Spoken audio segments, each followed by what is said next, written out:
Good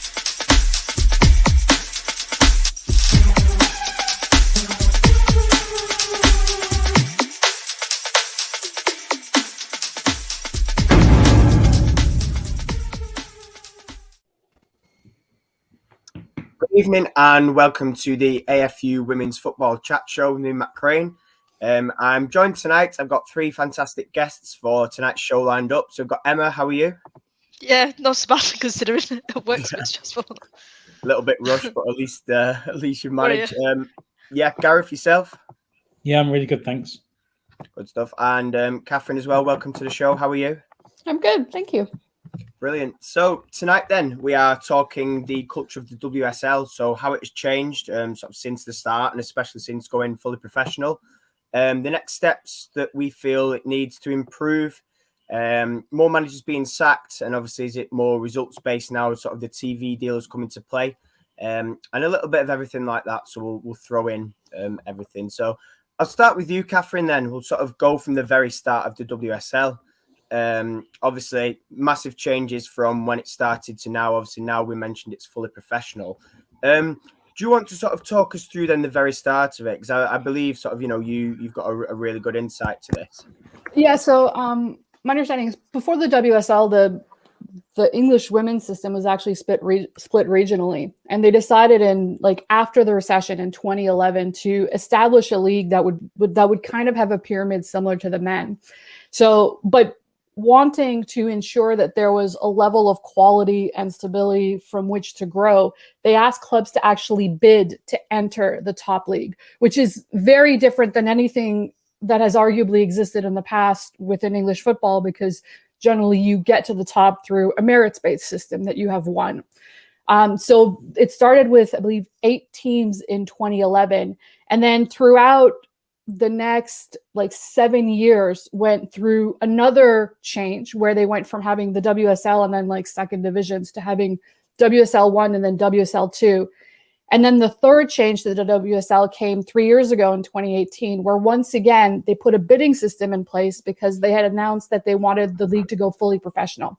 So what it meant is that, and it was kind of like a gradual fully professional, if you bid to have a WSL team, in the first year, you had to have so many players with these conditions, and playing and practicing, excluding games, so many hours a week, and that would actually grow over time. And then the same would happen in the WSL2, which is now known as the Championship. So it's kind of gone through this this evolution where I would say originally you could see the FA was just trying to establish a level of competitiveness at the top that would kind of increase essentially the original competitiveness, but at the same time give stability and opportunity. And then once that was set and you had stability, they went towards what we used to have, I would say, for the first 3 years was having a level of professionalism and quality. And I would say this is probably the first year where we've seen the league gone from, okay, this is quality that's rapidly increasing in this professional environment, to really a league that's showing to be very professional.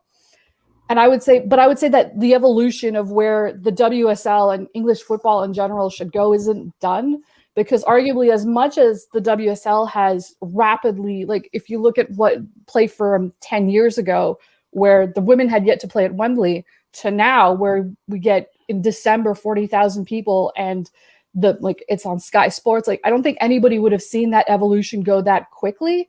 But if you go down in the ranks, I don't think the same rapid evolution has happened in the championships and in the WSL, when you get to level 2s, 3s, etc., the National League. So I'd say that's kind of the next step, that we need to see a downward pressure. And I would also of the benefits going to everyone more and more. And I'd also say there's one step that I find seems to be missing when it comes to the WSL, if you compare it to the men's game, which is that it's a really big gap from when you play youth football to when you go to WSL. And unlike the men, where most boys turn professional at 16 and they do the 16 to 18 phase, and then they do the 18 to 23 phase, The women basically turn professional at 18. And if you can't hack it in the WSL, there are very few clubs that have players as reserve players that they will keep to try and grow and develop. So I think we need to see more of that to increase the talent pool. But we need to see a better link either through a more professional championship where you can send players and they'll get a good training environment, or maybe another like secondary reserve league that is more competitive. Because like Gareth Taylor at Man City, like he said recently that he would not pull from his own reserves because the quality was too big. Anyway, that's my digression of kind of where we went to where we go. Like a lot has happened, and it wasn't necessarily done always through like meritocracy, but I think it was done through a logical plan to try to first get that stability, then that professionalism. Now we need to get to competitiveness, and I think we need to increase the number of teams as well. That's my little intro. No, absolutely. We'll get onto that shortly because it's all sort of interesting. And there's a few points from that which we'll discuss as well. But Emma, I'll come to you. Obviously, we're talking about building it and things. And one thing that sort of they did change after, I think it was 2017-18, was they went from obviously the Summer League to the Winter League, which at the time, I remember there was some people questioning that. But I think looking back at it now, it's probably done it a favour. But I don't know what your thoughts sort of are on that. Did you prefer it during the summer when it was sort of nice and warm and games were never postponed due to bad weather, or do you think winter's done it a favour? I'm always a summer girl. However, it's not because of that. I just think where going professional has lacked is someone, I'm assuming at the FA, to keep that infrastructure going. And it's not. So the money getting pumped into even some of the lower league WSL clubs, like say it was Bristol before they got relegated, like pitches are still frozen in the top leagues. Matches are still being postponed for reasons that shouldn't be happening as a professional club, and they're not happening at a professional club because there's not the finances there. So if there's not the finances there, why are they in that league in the first place? However, again, it shouldn't just be on financial reasons that you should be in a league. So it's getting that fine balance. I don't think switching to a winter league helped. And especially attracting talent from across the world. I actually think is going to hindered us because the leagues are a bit different to the others around the world. Obviously, the NWSL is like March to September, October time. Obviously, the Australian one's just starting now. So it gives the doubters a reason to doubt because games are getting called off. People aren't like getting to matches and things like that in some instances. It's just and then it affects obviously attendances, like we saw at the Sunderland game for the national match. Like obviously that weather was horrendous, but that was only communicated that the game was still on very early in the morning. So people that I know that live around the Manchester area that were going to drive up there decided not to, even though they bought the tickets and planned to go up there, then couldn't. And then it's similar on for the. Like, I'm going a bit off piste with the national team, but that same person went to the Doncaster game, dropped the children off, who only got there at half time, and himself having to drive there, didn't even see the match because he couldn't park because they didn't assume that there would be that many people that would go to the game, and it's not disrespectful. It's not on. Like you're trying to grow the game, but you're not believing in your own product. So what kind of like thinking does that send out? What message does that send out to everybody? So yeah, about that. Gareth, obviously I'll come to you, and I don't know if you want to sort of add to anything that's been said after this, but what do you think then? Obviously, like I said to sort of Emma, we're talking about transitions, but Emma was saying she prefers summer. I think I was skeptical at first of moving to a winter league just because of the clash with the men's games. But that said, I think in terms of the product since, it started to now, I think for me, it's probably done it a favour. I don't believe that we would have maybe seen, Emma was mentioning about international players, but I think when it started, it was very, very rare that there was, many players that come from abroad. It was sort of your English, your Scottish, and your Welsh, but we've sort of seen a growth of that now. But what are your thoughts on that? And obviously anything you want to add that's been said so far? Yeah, just to kind of play devil's advocate really to a couple of Emma's comments. Like, I think the postponements do happen in professional football, but it's just they don't happen outside of like mega rich clubs that can afford to put undersoil heating into all the stadiums. So if you go into the championship in the men's game and below, there's going to be games getting postponed because of the weather. It's only really those clubs that have been up in the Premier League for a few seasons and have paid millions of pounds to put undersoil heating in that are regularly not having games called off. Like we saw at Burnley the other week that games were called off. Now that's a rarity, but it does happen, and it's always going to happen whilst there's going to be that case of like sharing grounds and things. Now, obviously, what we can say is that while we're looking at top flight teams, that it shouldn't we shouldn't have games called off for frozen pitches in the top flights. But it does happen. It's part and parcel of the game. It's frustrating. It's not great for fans because obviously they leave the pitch inspections till really late with to give the pitch the best chance of getting on. But it's one of them things where they try and get the game on, but it also kind of doesn't really take fans into account. Can I jump in just really quickly? Like, the infrastructure gap is a problem that exists in women's sports, not just in football and not just in the UK, but like everywhere and across a number of sports. Like the fact that there really aren't any stadiums that are purpose built and that are like high quality stadiums for, if we're going to compare it to the highest level of men's football that exists on a much smaller scale for like the 4,000 or 5,000 number of people. And again, if you look at how quickly this league is developed, like building a stadium, getting the place and going through, that takes years to actually put in place. Just like recently in the NWSL, you've gotten the first ever women's stadium that has been announced and that has to be built. But that took nearly 10 years to get there because they really needed to see that, oh, this is going to be worth the investment because we'll be able to attract the people. Like, I absolutely agree with what Emma said. Like, I can't imagine going to a stadium where it's waterlogged, and it's very frustrating as a fan to see the players play on that. And it must be frustrating as a fan to attend it. But I think that's one of the next places that needs to be addressed is this infrastructure gap. And it's not a problem that's easily solved. Like, even Arsenal earlier this year addressed the fact that like Bournemouth it's pretty far out, and increasingly for the size of the club may not necessarily be fit for purpose. Like, I don't think Champions League games should be played on a pitch that with that camera angle personally. But they've looked around their area and there's really nowhere where they could build a stadium that would accommodate the needs of both their academy and their women's team. So this is my point is it's not a problem that's easily solved, not just in the UK, but in the US and in other countries as well. It's like a really big jump from those top stadiums to what we actually need for the women's game at the moment. Yeah, and that's the same kind of in women's sport in general. Like, I watch women's cricket, and like you see the only time the Lancashire women will generally play at Old Trafford is if the men are playing straight afterwards and it's part of a double header.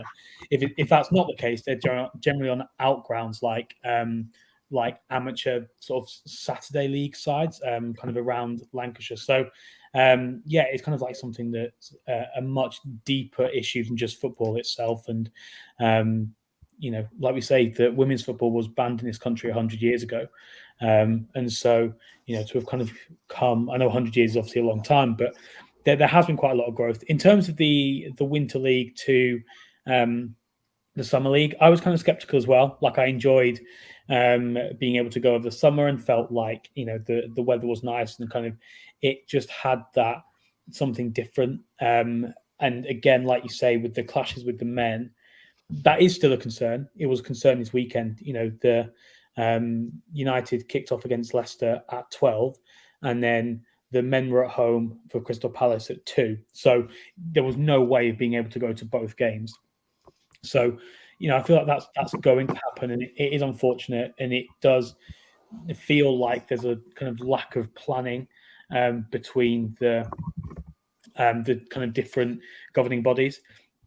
But that's obviously going to happen when you've got the FA running one competition and the Premier League as an institution running the other. I guess like the alternative really is that it becomes the Women's Premier League, just like it's the Premier League 2. And you often see like the under-23s games don't really clash with the senior games, but a lot of them are kind of really horrendous kickoff times, midweeks, like early afternoons and stuff during midweek. And do we want to go in that direction? No, I don't think so either.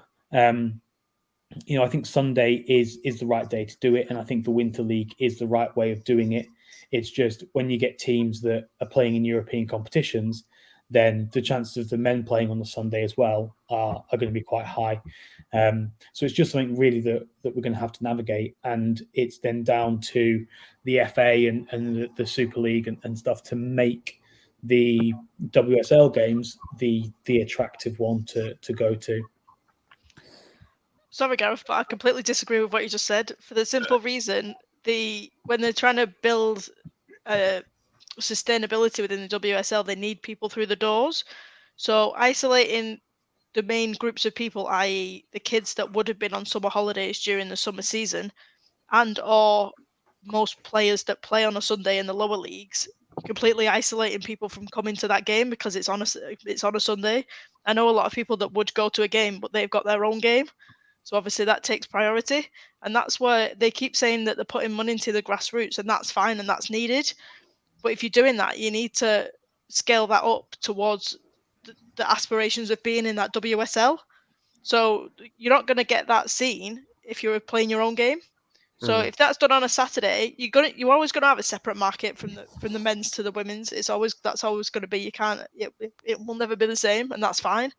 But if you're isolating the main markets that will go to the women's game, it's never gonna work, in my opinion.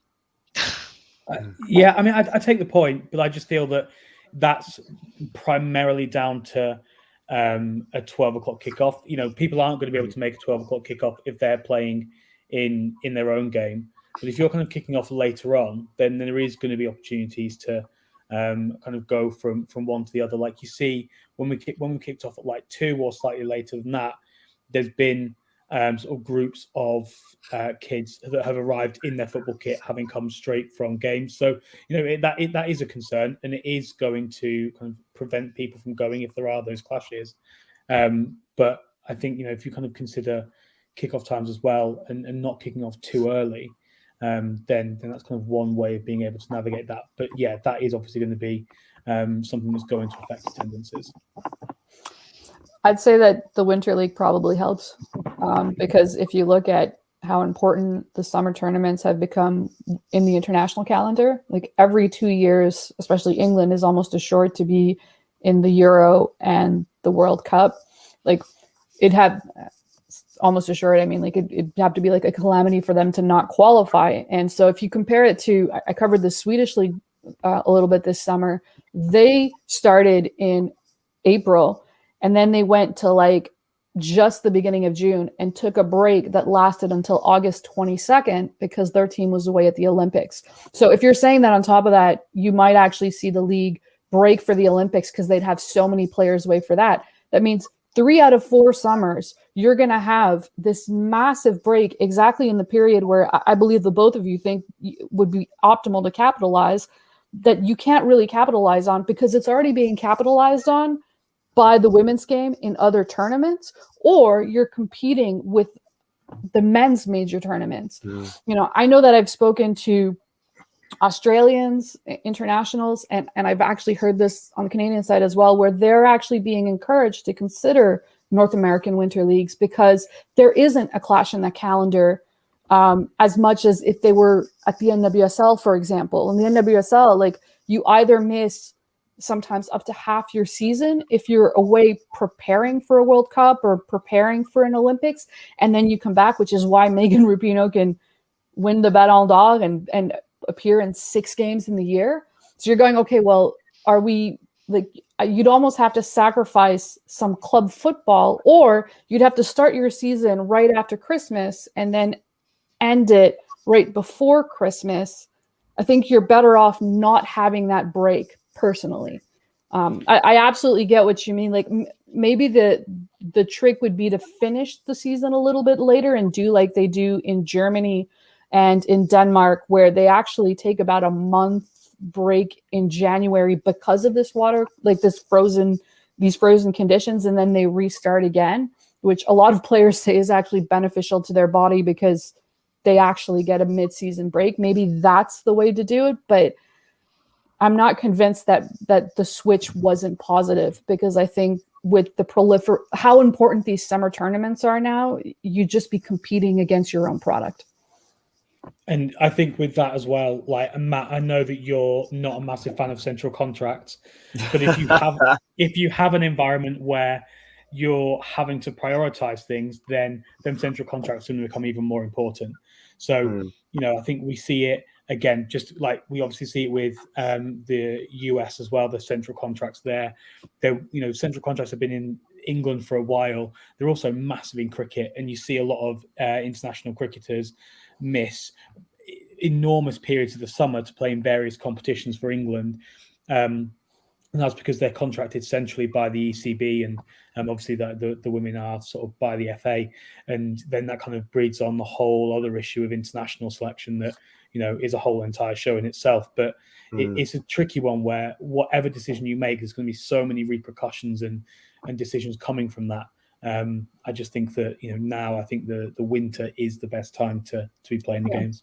I also think that logically, for how football is set up nowadays and how it's accelerated, increasingly we should see the disappearance of central contracts and kind of football going towards more like a men's pay-per-play, because the US is probably the extreme example. Like the US's marketing strategy is they literally go to advertisers and they say, we're going to do 15 to 20 friendlies a year. A lot of those aren't in FIFA windows, and they hold a lot of camps outside FIFA windows, and they pull their player because their players are on central contracts. Their players there's only a few that have started signing directly with NWSL teams. So they're constantly pulling their players out of the league. And as somebody who covered the league for years, like, you can't grow a league if you don't have some of the most recognizable names only seem to be fair weather members of your squad. It's also unfair to the players who make significantly less, who are there all the time kind of upholding this team. I know it's not at all the same problem in the UK, because you don't see England scheduling outside FIFA windows. But I think if we are going to talk about equality more and more, we have to also go and say, well, are these still necessary for equality in women's football and for the sport to go forward? And increasingly, I would say probably not when it comes to like the top professionally developed countries such as England or the US. Yeah, I think it's interesting. The only reason, Gareth, I'm sort of against central contracts now, I think at the start they were great, because what they did was obviously, for those players before it was fully pro, they got the wage, and obviously unlike the men, the players for England kept the wage. But I think what you see now is, because it's a 12-month thing, if you maybe did it for, say, a month, 3 months maybe, because obviously international's not every month, but 3 to 6 months, I just think that's a better way around it for me, because, you've got players in there. And there was points recently, I mean, she's not been picked recently now, but like Kylie Telford was clinging on for dear life just because she had a central contract, and she had to be sort of picked, in my view. Whereas, there was keepers in there, McKeever, Hampton. Obviously, we've seen a recall for Mary Earps, but it just felt like, she was only called up because she was contracted, basically. And I don't know too much about the terms of breaking them and how they get out of that, but it just seemed for me that it was holding people back. And I say similar now about Jill Scott. I feel like maybe her time could be done. And especially last year when she had to go on loan, she barely played games. She was still getting call-ups. But anyway, that's sort of another show in itself. No. Go on, Catherine. No, I 100% agree. Like, I think there's still sports in the UK, like rugby, for example, where because the women can't make a professional salary off their club, this actually allows them to be competitive and to grow the sport to it. But we're past that in soccer, like in football. So they're quickly becoming antiquated in many countries, I would say. Yeah, absolutely. It's also as well, again, it's not money wise, but clubs need to start having a deeper squad. Obviously, that is financial, But when those, obviously, you only need a team of 22 as a national team, so that shouldn't take away from that many, unless you're like taking all 12 players from, well, 11 players from Man City. It shouldn't really affect your squad. So even like going back to the NWSL, Bethany Bolter is now living her best life after getting going through a trial because Seattle Reign was stuck for players because they were all on international duty. And arguably for me, she was one of the best players in the league this season. Well, if I'm going to be perfectly honest, like Balser has been great since she started. Oh yeah, at the Reign, and she was like, that's one of the, again, a reason against central contracts. There's a lot of rookies of the year, including Kristen Press. When Kristen Press was rookie of the year in the previous competition, the WPS, she didn't get a look in until she moved to another league a couple of months later, and there were injuries because of these central contracts. That meant that they had to call Morgan in. That meant that they had to call Abby Wambach in. Balser was in the same situation. Rookie of the year doesn't get a look in at the national level. At this point, it's kind of counterproductive to meritocracy in the women's game. Anyway, I'll stop talking.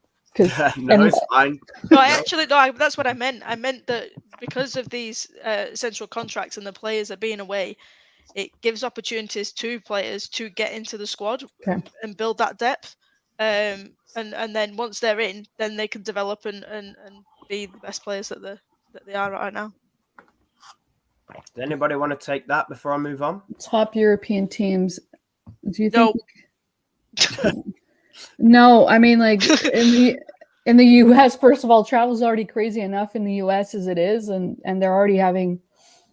There are two confederations too. I don't really see. No. Yeah. I mean, logistically, it's an absolute nightmare logistically. Like the NFL have been talking about having one single franchise in London for about 10 years. And again, logistics are the absolute nightmare reason for that. So, but it's not just that. It's like the Champions League is that it was with regards to the Champions League. I didn't exactly get it, but the Champions League is UEFA and the NWSL is underneath CONCACAF. It's the same reason the Welting Phoenix don't play in the Asian Champions League because they're OFC. Anyway. Yeah.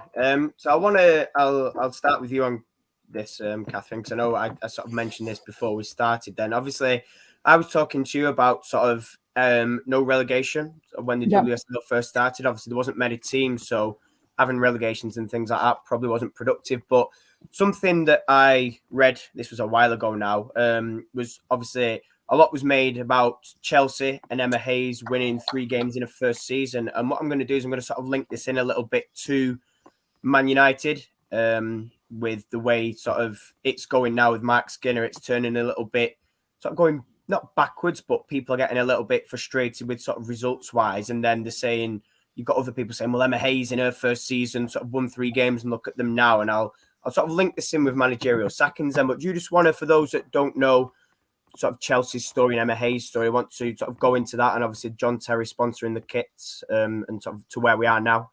I don't really think it's comparable. Like when Emma Hayes took over Chelsea, she took over Chelsea, I think 2.5 years after John Terry had to step in to help pay for the training, travel, and the kits, because the club itself, after the financial crisis, cut funding, like a lot of the funding to the women's team. And I know she's not necessarily always popular on this show, but like you have to give it to Emma Hayes at Chelsea because she very much kind of built the infrastructure of the women's team by kind of getting more and more and more to increase the professionalism at her club, to the point where like what she has at her disposal today is in no way comparable to what she had in 2011.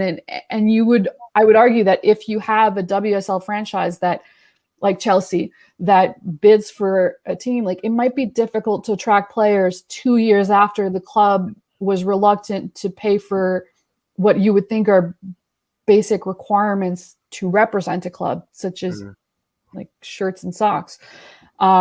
So I don't think it's in any way comparable. That being said, I think we're just too quick, and like the WSL is so competitive at the moment that I think we're too quick when it comes to new managers coming in and or maybe even teams that have gone through a turmoil, actually giving managers time to properly develop teams to get to where they are. So I don't think they're comparable in any way, because she started in a very different spot than Skinner started. But at the same time, you have to give Skinner time to take something that he's kind of inherited and develop it for what he wants to do with it, which, if you look at what he did at the Pride, I think this year you were starting to see some of what he had personally developed come through. Anyway.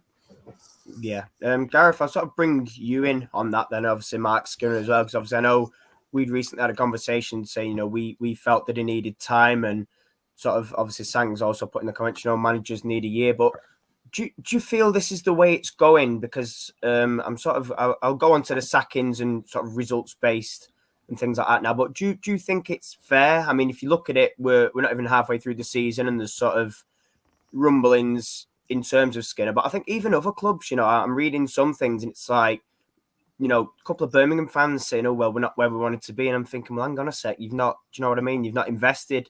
But yet on the flip side, you've got Brighton fans and West Ham fans that are over the moon. So is it a fine balance between giving time? Because obviously West Ham struggled last year, but this year, same manager, they're doing all right. But what do you think about that then? Is it just fickle fans, or is it just the way the game's moving?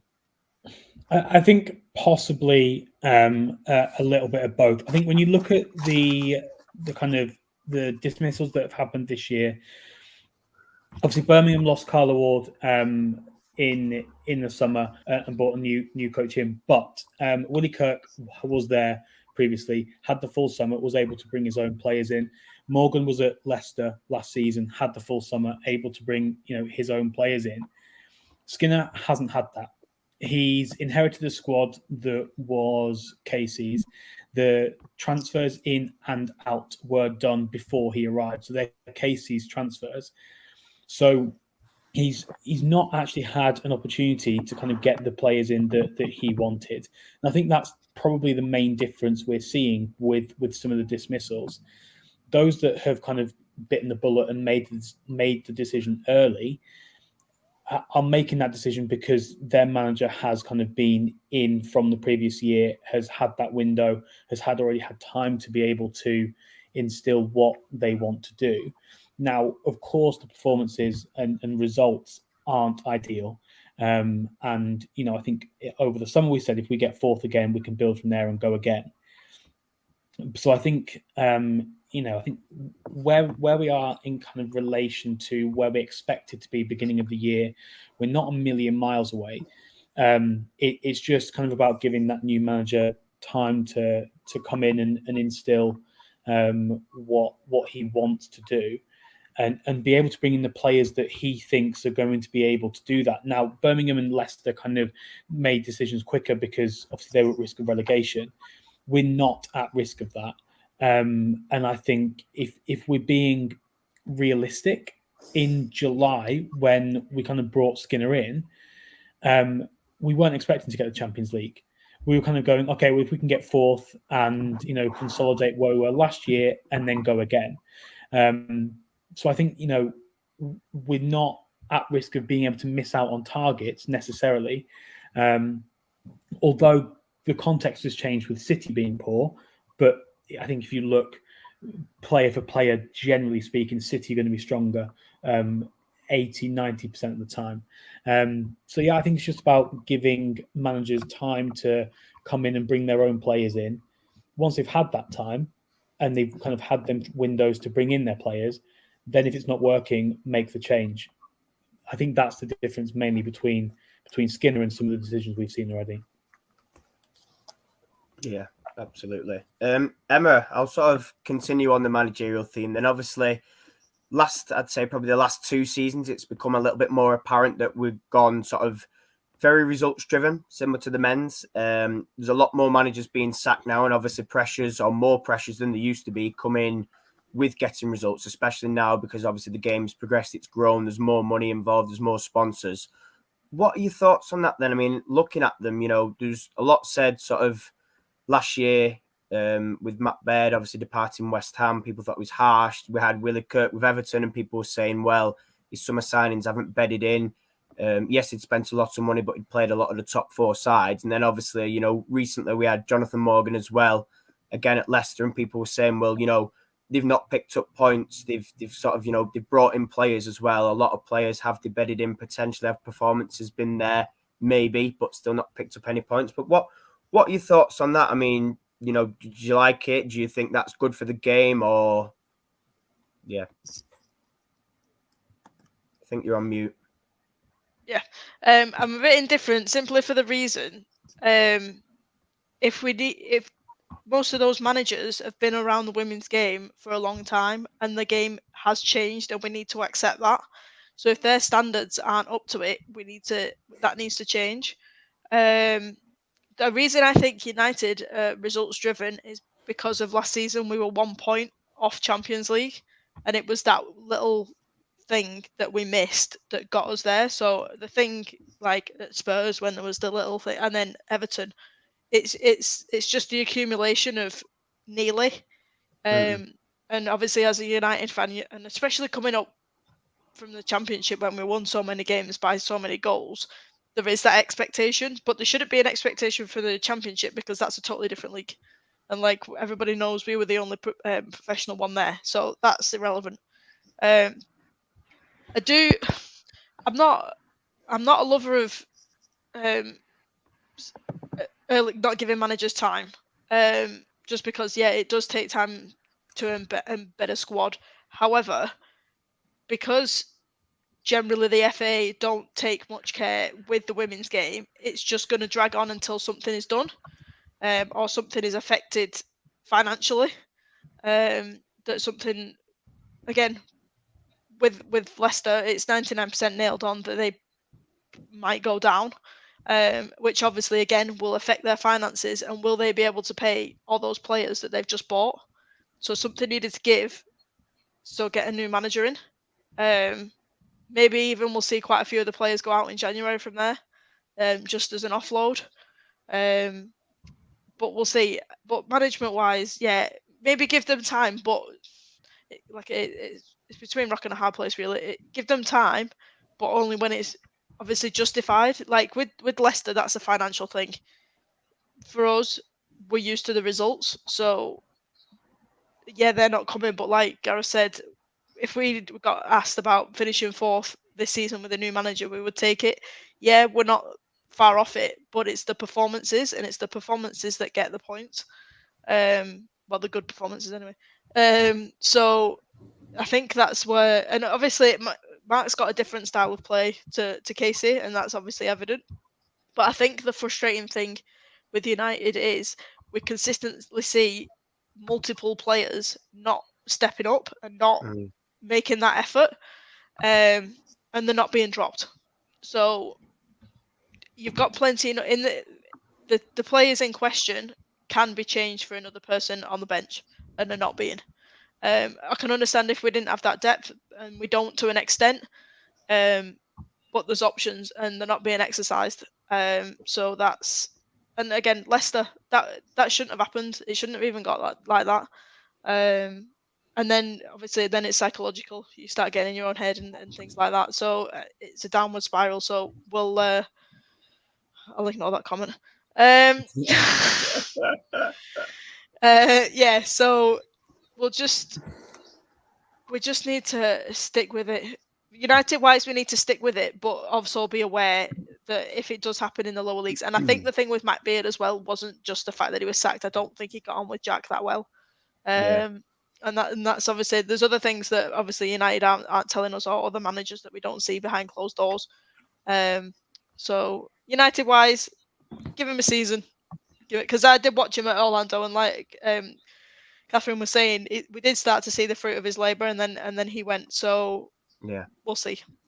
Yeah, I think when we talk, not just in the women's game, but in the men's game as well, like there's such, and in life in general, we're so focused on the short term and the like when and what has happened. Like when it comes to manager sacking, I think we have to look a little bit deeper and go, well, how and why has this happened? And instead of the former, because if you're too results driven and you have the same players and bringing somebody else in won't necessarily solve your problems.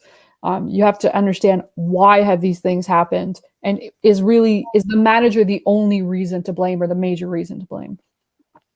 Yeah, no, I agree. I think on that, because it was sort of something that we discussed yesterday. We was reading comments after the Leicester game and people saying, oh, well, sack the manager, sack the manager. And I sort of said, well, who do people want? Because at the end of the day, it's going to be like a revolving door. If the problems lie deeper than the manager, if the owners aren't backing him, and we saw Casey walk, and she said that was the reason last year, if that happens again and we sack the manager and we keep going through that process, your club's never going to progress, in my view, and get anywhere. So it's like you said, we've got to find this medium balance of giving time, backing the manager that we have in charge, and obviously in terms of this year, adapting to a new style of play. I'll sort of bring you in, Gareth, then, just on what we've discussed and things like that, if you want to carry that on, and then we'll take a couple of questions. Yeah, I mean, I just think that it's just kind of about giving people time. It's the same in any job, isn't it? Like, if no one's going to go in and straight away pick up what someone else has left off and be able to just sort of pick it up and run with it straight away. So I haven't really got a huge amount to add with like regards to Skinner, but with kind of regards to this question there, kind of what is going to be a success, I think we can define it in a couple of ways. One could be kind of getting third and making the most of City kind of faltering. But I don't even think it necessarily needs to be that. We've never reached a major cup final or any kind of cup final, really. We can still progress from this Conti Cup group. If we go and we beat Everton, then I'm pretty sure we'll at least finish as the best runner-up. So we'll progress anyway. The FA Cup, that competition is up and running again, even though we've just had a final, but that was obviously for last season. I would say either coming third. Obviously, third is the main one, but I don't think it necessarily needs to be that. I think, if we get to a cup final, then obviously anything can happen, and ideally win it. You can spot who the sort of Chelsea fan is in the in the comments when they're just being like, "Oh, trophy's nice." I want to win a trophy, and would I take winning the Conti over third? Give me the choice, and I'm not sure which one I'd take, but I think let's go and let's win a trophy. I think success has to be longer term than that. Like my editor put it really nicely at the beginning. One of my editors put it really nicely at the beginning of the season when he said the WSL is actually 3 mini leagues. There's like the people who might get relegated. There's a huge group in the middle who are competitive and who could theoretically win any match, but will they win the league? And then there's Arsenal and Chelsea, and then there was Man City, but arguably I think they fell down this year. Well, I think in the long run, success is to be in that top group, to know that you're going every single year as a contender, and that you can, that you will be vying for a Champions League spot, and that you're going to be in those final places in every tournament that you go. And at the moment, like you said, you short term get to a cup final or get to a position, but you have to build for the long term, where that's where your club is, and you're not one of those middle clubs that just is kind of existing in the WSL and hoping to maybe have a good year.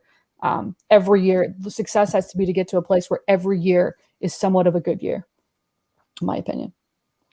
I'm just going to say a little thing. Basically, where I would even controversially not mind finishing maybe 5th or 6th if we get a trophy, because obviously this year's going to be a rebuild year anyway, so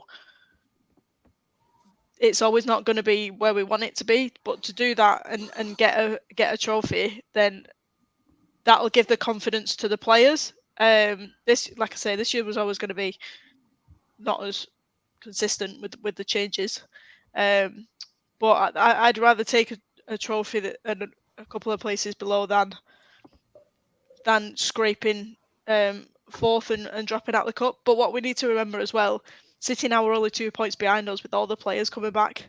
We need to step up and we need to start winning matches, because they are going to be above us even with the horrendous season. And then that's a whole other world of pain.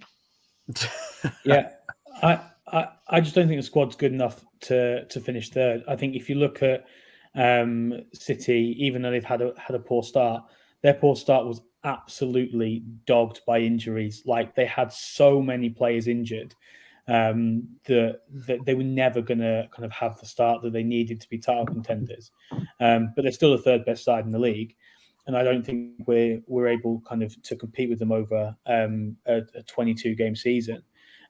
So I think we can compete with anybody over 90 minutes. I think that's kind of why I would look towards cup competitions. I don't think we're good enough to finish in the top three yet, which is why I would kind of say that let's go for that short term win and use the windows. Use January. We never use January really to build anything. So let's use January, bring some players in, and let's have a really good summer next summer. And then maybe we'll be in a position where we can push on. I don't buy this that Gareth Taylor was necessarily a factor in the bad start. I mean, sure, he made mistakes, but his win percentage going into this season was like very strong. Like, his results last year after kind of replacing Cushing were good. So I think kind of that was kind of forgotten and cast aside. Granted, yeah, obviously he made mistakes and got things wrong, but I don't think you can look at City's start to season and go, that's on Gareth Taylor.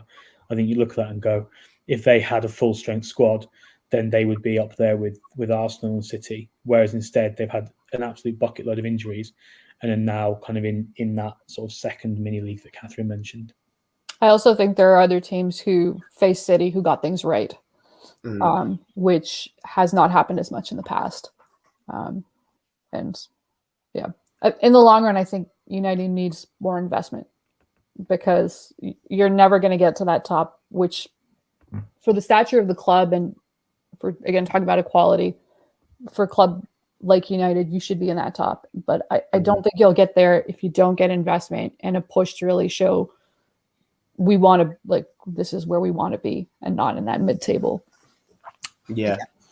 No, I'd agree. I think it's one of them where you can't just sort of, I don't know what's the word, like exist to sort of tick over and just be there competing. I mean, you look at some clubs, and I don't mean this badly, but you look at some clubs in WSL, the likes of Reading, maybe West Ham, and the sort of, some of them, they push and they get close. Like Reading last year, obviously lost a raft of players, but the years gone by, they've been close to sort of breaking top 3, top 4, and then they lose players, and then they sort of back down there, and it just feels like sometimes they're sort of there and not really investing, and they're just competing each year. They're happy with seeing how high they can get and how far they can get. And then, again, it comes down to investment, doesn't it? But I think it's one of them, like you said, where if we don't invest, it's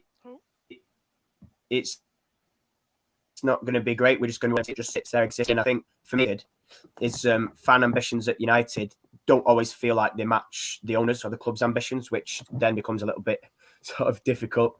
And I think the novelty of your first couple of years of existence, like, I don't think you're going to get Jackie Gronin's or that quality of player jumping into the project in the same way as they did the first year, when it's like, wow, Man United have finally have a team in the top division and they want to compete.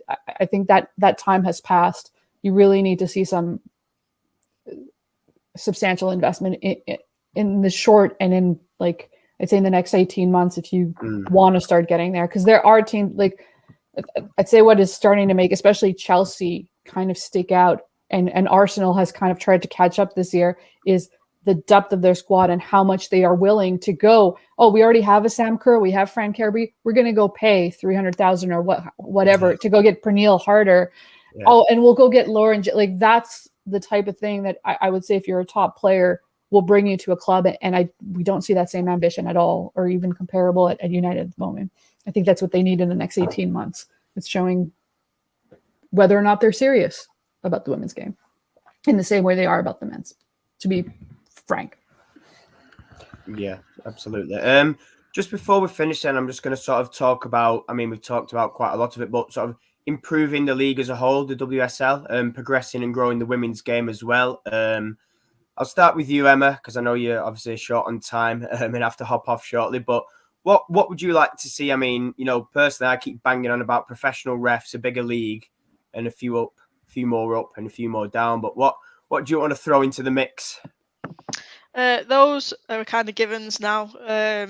But communication from the FA, communication from clubs. Again, like I was saying before, things about matches. The FA are just assuming that people aren't going to turn up to games and not providing the right infrastructure for the game. So then people have negative experiences and then don't go back. And then that obviously affects it going forward as a business model. Like if we want to grow the game, and obviously not to the Premier League level, you're going to have to take it into consideration that at the end of the day, the football is going to become a business model. And that's why obviously a lot of the teams in the lower leagues are struggling. And we need that level. We need, and obviously bringing more competitiveness. Even like we've seen in the Championship, will bring in fans because they want to see that rivalry. They want to see their teams beat their local teams. They want to see their teams be the best. But if people aren't knowing when a game is on, or if a game has been changed because it's on the TV or frozen pitches, like we said earlier, it's just another deterrent for people not to come. And obviously, if people know all the communication beforehand, then it's the only ways up. Yeah, Gareth, do you want to just jump in or add to that? Or I think for me, it's referees, are something that we want to see improve. But I think that's going to take time. You don't get good refereeing performances just by paying the same referees that are there. That doesn't change it. So you can pay the referees a professional fee, but that doesn't make them better referees. Doesn't improve their decision making. There needs to be a pathway for referees to follow, similar to how it is in the men's game. And I think even in the men's game, pretty sure referees that I've seen at Oldham in League One and League Two are semi-pro, not fully professional referees. They're kind of turning up to games after work. But there needs to be that kind of development and that pathway in place for them to kind of start in the National League and build their way up to the WSL, working with the kind of like Referees Association to kind of review performances and look at how decision making could be improved and all that kind of thing. That's not going to be an overnight fix. Well, they have brought in that Bibiana Steinhaus, who obviously is actually a decent ref and is coming as a consultancy role, but has only just come in. So it's probably been a bit of a project season in terms of what she can do with that. And then going forward, hopefully, there'll be some improvement. Sorry. Yeah, and to the James that just wrote the comment, she's actually Howard Webb's wife. Yeah, that as well. He's punching. That's for another story. That's all, no problem. Gareth, did you want to pick up on where you're Sorry. at? No, that's fine. And so I think refereeing is going to be a longer term goal, but the steps are in place to deal with that. I think I want to see promotion and relegation sorted, and Matt, we've mentioned this so many times, but having one side coming up from the Championship just means that the quality in the bottom of the WSL kind of stagnates a bit. Like if you look this year at the WSL, Leicester have been poor so far and Birmingham have been poor, and kind of based on early season form, both of them deserve to be relegated, but only one of them is going to be. And if you look at the Championship, you could argue that Liverpool and Durham, or Liverpool and London City Lionesses, or whoever finishes second in that league, or obviously first is going to be promoted, but whoever finishes second deserves to come up. Durham last year deserved to be in the WSL more than sort of Birmingham did, kind of based on last season's performance. Controversial on the United podcast. I just think that teams are having fantastic seasons and not being rewarded for it, and teams are having very poor seasons and not being properly punished for it, and that's not doing anything for the quality of the league, that kind of third mini league, if we want to kind of call it that. I would like to see kind of 2 up, 2 down. There are ways in which you can do it. You can do it with a playoff. We see that in the Bundesliga in Germany. It doesn't need to be a really straightforward one, but something there I think would kind of really enhance the quality. Even just kind of around the bottom, it would just make it a bit more competitive, and the Championship as well. Yeah, absolutely. Catherine, is there anything you sort of want to add to that or discuss? Well, I mean, with the refs, I'd say give it time because they just put in the professional or just got accepted in the professional association this year. And like we said, this isn't something that's resolved over, and the training and the experience isn't resolved overnight. I 100% agree with Emma on communication and infrastructure. This past weekend, 1.4 million people tuned in. And we're seeing these incredible numbers in the WSL as well, week in, week out, but we're not seeing those people on the bench. And the infrastructure problem is arguably part of it. And where the game is actually taking place is another part. I know I cover this, and I sometimes we are taken aback when there are last minute changes that we're not made aware of sometimes. I would actually like to see the number of teams in the WSL increase. The Spanish league has 16, Bundesliga, France, Serie A have 14. But I would say, with the exception of the Bundesliga, the FAWSL is more advanced than France and La Liga, and Serie A, and could accommodate 16 teams.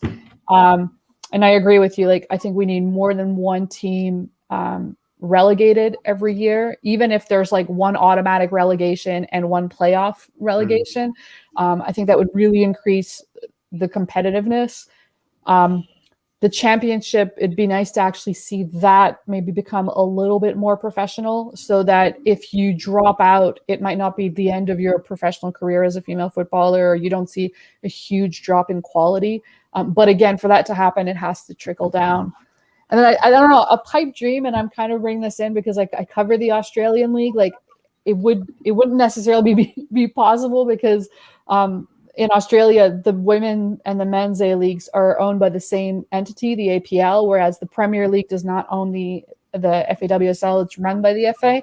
But they've instituted the club championship this year, which I think is a really interesting factor. And it's super simple. At the end of the season, there are 9 teams in the A-League women that have men's A-League teams. There's one independent team. So essentially those 9 teams that have both men's and women's teams, at the end of the year, you add their points, and the one with the most points, cumulative points for men and women, get an additional trophy. And I think this is a really good idea. Yeah, no, but it's a great idea and it really shows it's the club championship. Listen, we may not have excelled in our individual to the top, or we may have, but as a club, we were the most performing club. We were the one who was able to get the most amount of points. And I think bringing that into the English game would be fantastic, because it would also, at the moment, Chelsea would win it, but it would highlight, maybe Man City, but it could highlight Liverpool wouldn't even rate. It could highlight the difference in equality in another way, and highlight the clubs that are really doing something right. Again, it might be a little bit different because it's not the same where those are franchises in Australia. But if we want an extra trophy, I think that's an easy one to instill that would be interesting to see. Anyway. No, I like that. And I think, to be fair, because I did have on sort of my notes, is it time sort of the Premier League / Barclays took over? And I think if they did take over, that's something like you say, because Liverpool is a great example. You see the men's team, and then you look at the women's team, and it's like they just spent 500 million on a training facility for the men. The women, there's no room for the women there. They're not accommodated. And it's like you say, it would encourage the men's sides to sort of look after their women's sides better, for me, because if you think, well, the men's side have got to do well, the women's side have got to do well, like you said, to get that points total. I think that, that, like you say, that just sort of balances it out for me. Well, arguably going forward, that type of infrastructure planning shouldn't be allowed in the first place. I know that's really controversial to say, but to be able to build a training facility that big, you have to displace certain things, and you have to get all the ground together. And the fact that a council can accept a plan where there's not even any consideration within it for the women's game and still call itself, when it's clearly a huge part, that to me going forward should not be accepted. Just a little controversial thing, but yeah, because it's mind-boggling that wasn't even within it in the day and age. Anyway. No. Gareth, I get your thoughts, and what do you think on that sort of conversation we just had about sort of going potentially the way of the Aussie League or doing something like that? Or do you just think it's down to sort of, like I say, maybe moving somebody on now and get the FA to sort of sell up, but maybe move it on sponsor-wise? Yeah, I mean, kind of. I don't know a great deal about the Australian League at all, but kind of willing to try anything that works somewhere else. Like, if it works somewhere else, let's give it a try. And I think, we do want to see I don't want to see the game being run by the FA. I think that the reason the Premier League is so good is because it's run by the Premier League and not by the FA. So, let's give it a go. Yeah, well, like Australia and the US have kind of relinquished, like the football associations have relinquished control of their women's sides, and Australia also of their men's side in the last year or so. And I agree with you, Garrett. Like in the next couple of years, we should see that, because the FA's job isn't to run a league. The FA's job is to organize the game and to make sure that it's progressing and that it's accessible. Like that in the long run should no longer be under its purview, if that makes any sense, as a business entity. Like that's not their job. Yeah, no, I agree. I think it's spot on. I think we have conversations about this, and I think just as fans sort of feel like, that the FA at times are either holding something back or the investment maybe isn't there. And obviously, it's a business that's losing money as well. So arguably the specialization isn't there. Like, yeah, to actually run, this is an entertainment industry. You need people who understand how to capitalize on it. And that shouldn't be the FA's goal. And it's understandable that they might not necessarily have the specialists to do that anyway. Yeah, no, you're right. I agree. Like I say, I think, you talk about specialists, and I think the FA is just obviously, governing body, isn't it? And it's not there, like you say, to sort of take it up a level. And I do think, like you say, for example, marketing, you're not going to tell me that at the FA, they've got the best top specialist people for marketing, like you say. And, I've worked and still do bits in grassroots football, and I've worked in sort of, academy football. And again, you see it there, and it's like, the FA, there's not the money. They don't seem to care. And it's like, if we're going to progress, like you mentioned, we do need these sort of specialist people, and people that know what they're doing, and people that are willing to invest time and money, and people that actually, I think for me, are in touch with sort of fans and reality. Because I think, especially in terms of the women's game, some of the things like we touched on earlier, delays on whether we're going to be on or off, and playing games when it's not accessible and it's clashing with men. I think there's people that sort of need to have a long, hard think there, and really think, is this what fans want? What do fans think? How many times do we see the FA chucking out like a survey, or clubs throwing out surveys saying, what can we do to improve? What do you like? What do you not like? And I think for me, that just kind of not sums it up, but it doesn't benefit it for me in the long run, if the sort of... And also, like, having two entities run the top two same sport in the country, at the end of the day, they're competitors, and the biggest competitor is the Premier League. They don't work for the FA, and the women's game isn't within their business model. So it's understandable that they'd set their priorities, and like that there could be a conflict, or that the women's game will ultimately have to find a way to go around it. And the FA has so many other things that they're doing as well. I'm not saying they could always do more for the women's game, but I do sometimes think that we put a lot on national associations that are trying to build women's leagues when it's in fact not something that they're specialized in. Yeah, agree. We've come to the end of the show then. So I want to say thank you to both for obviously joining me. Emma had to shoot, but thanks to her as well. Really insightful. I've really enjoyed it tonight. And like I say, thank you, obviously, Catherine, as well, for giving up your time. It's been a pleasure. And obviously, Gareth, you join me as always. Tomorrow, Natalie has got a pre-recorded show that's coming out 7:00. She's talking diversity in football. Thursday, John and Natalie are back as well. They've got Deborah Henry, who's now on the fans advisory board for Man United Women. So she's representing you lot as the fans. So yeah, give that a watch as well. And yeah, keep an eye out on Twitter for the rest of the week. Thank you to everyone as well in the comments and for tuning in, and we will see you soon. Thank you.